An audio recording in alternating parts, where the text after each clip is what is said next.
दोस्तों आदाब। आज हम डाकर कंपोज के बारे में पढ़ेंगे कि डाकर कंपोज क्या होता है। इसकी डेफिनेशन के लिए मैं गूगल में लिखूंगा व्हाट इज डाकर कंपोज। तो जो फर्स्ट लिंक आएगा मैंने इसको क्लिक किया तो ये देखें, ये लिखा हुआ है compose is a tool for defining and running multi containers. जब हमें ऐसी ज़रूरत हो कि हमें दो या दो से ज़्यादा डाकर इमेजेस रन करने हो तो हम क्या करें, इसके लिए बेस्ट यूटिलिटी है डाकर कंपोज की। ठीक है, ये बहुत आसान है। आइए देखते हैं कि इसको हम किस तरह इस्तेमाल करते हैं। इसके लिए मैं विजुअल स्टूडियो कोड का एडिटर इस्तेमाल करूंगा। यहाँ मैं एक फाइल बनाऊंगा डाकर कंपोज के नाम से। मेरा टारगेट ये है कि मैं इसके अंदर दो वेब सर्वर इंस्टॉल करूंगा, एक इंजनएक्स और एक PHP अपाची। तो मैं गूगल क्रोम में आ गया और यहाँ डाकर हब में अपाची की कमांड है HTTPD। इसका हमने पोर्ट डिफाइन कर दिया। यहाँ एक चीज देखने की है कि पोर्ट के आगे मैंने छोटा सा डैश डाला है, इसका मतलब है ये इसका एरे वाला आर्गुमेंट है। सेकंड वेब सर्वर हमारा होगा इंजनएक्स का इमेज,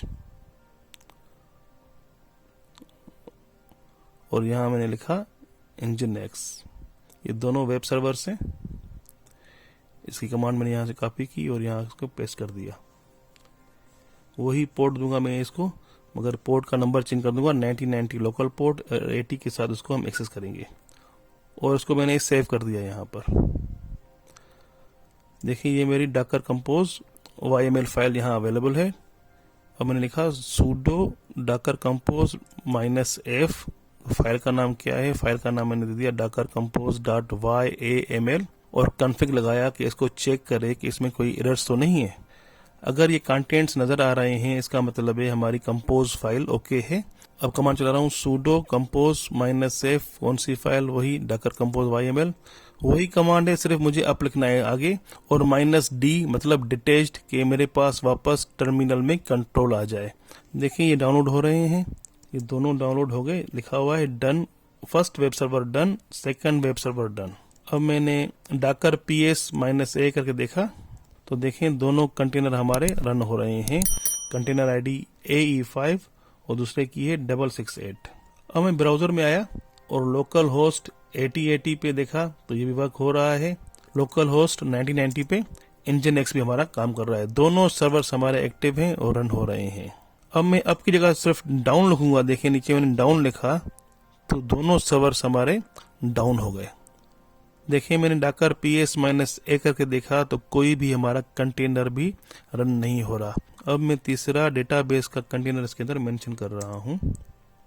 इमेज का नाम है MySQL की ये पैरामीटर से मैंने कॉपी की यहाँ से डाकर हब से और इसको मैंने वहां आके पेस्ट कर दिया। यहाँ पे ये जो स्पेसेस हैं, इंडेंट्स कहते हैं इसको ख्याल रखना है। अगर ये स्पेसेस आगे पीछे हो तो हमें बहुत ज्यादा एरर्स आएंगी। यहाँ आ गया डाकर हब में और यहाँ आके मैं सर्च करूंगा। बेहतरीन इसका वेब इंटरफेस है डेटाबेस के लिहाज से।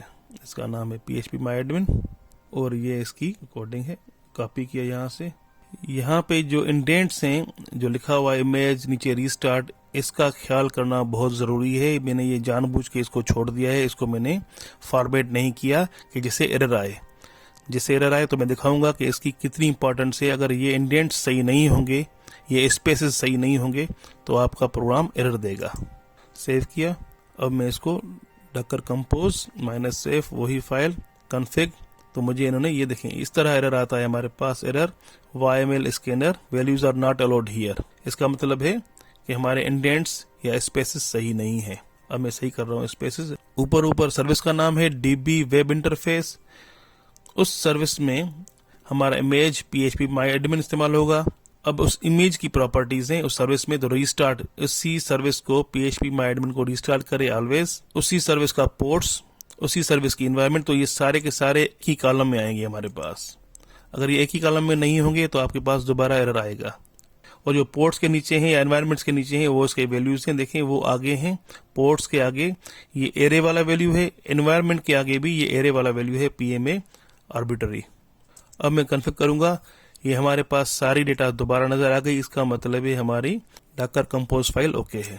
अब डाकर कंपोज -f वही फाइल, अब -d, और देखें ये हमारा सारा ओके हो रहा है। एक गलती और है ऊपर, AT पोर्ट ऑलरेडी इंगेज है तो ये एरर देगा मुझे, ये वाला AT पोर्ट ये एरर देगा। तो कोई इशू नहीं है, इन एरर से ही हम लोग सीखते हैं। देखिए एरर आ गया सामने हमारे पास। अब मैं इसको डाउन करूंगा, पहले ये डाउन हो गए। अब मैं पोर्ट्स चेंज करूंगा 80 से 70 ये पोर्ट्स हैं डेटाबेस वेब इंटरफेस के 70। अब दोबारा मैंने अप किया -D डिटेच्ड, और बहुत जल्दी हमारे यहाँ पर कंटेनर्स बन गए और रन भी हो गए, क्योंकि इमेज पहले से ही डाउनलोड था। ये देखिए sudo docker ps -a, देखिए हमारे पास चारों कंटेनर्स रन हो रहे हैं 14 सेकंड्स अगो। लोकल होस्ट में आया, रिफ्रेश किया, अपाची चल रहा है। 1990 पे हमारा nginx था, वो भी चल रहा है हमारा। अब 70 पे डेटाबेस का वेब इंटरफेस था हमारे पास 70 पे, ये भी हमारा चल रहा है यहाँ पर। अब यूजर नेम रूट दूंगा और उसका पासवर्ड। सर्वर को देखने के लिए मैं आया वापस, देखा कि MySQL में जो कंटेनर बना है उसकी IP कौन सी है, 538 है उसकी ID। तो मैं क्या करूंगा, sudo docker inspect 538, तो ये मुझे IP मिल गई 172 आखिर में 4 है। इसको मैंने कॉपी किया और सर्वर में मैंने पेस्ट कर दिया, और ये देखिए मेरे पास वेब इंटरफेस भी चल गया डेटाबेस का। मैं यहाँ डेटाबेस नेम दूंगा एंड डेटाबेस और क्रिएट करूंगा तो मेरा डेटाबेस बन जाएगा। तो दोस्तों ये था हमारा आज का ट्यूटोरियल। उम्मीद है कि आपको पसंद आया होगा। बहुत शुक्रिया, थैंक यू।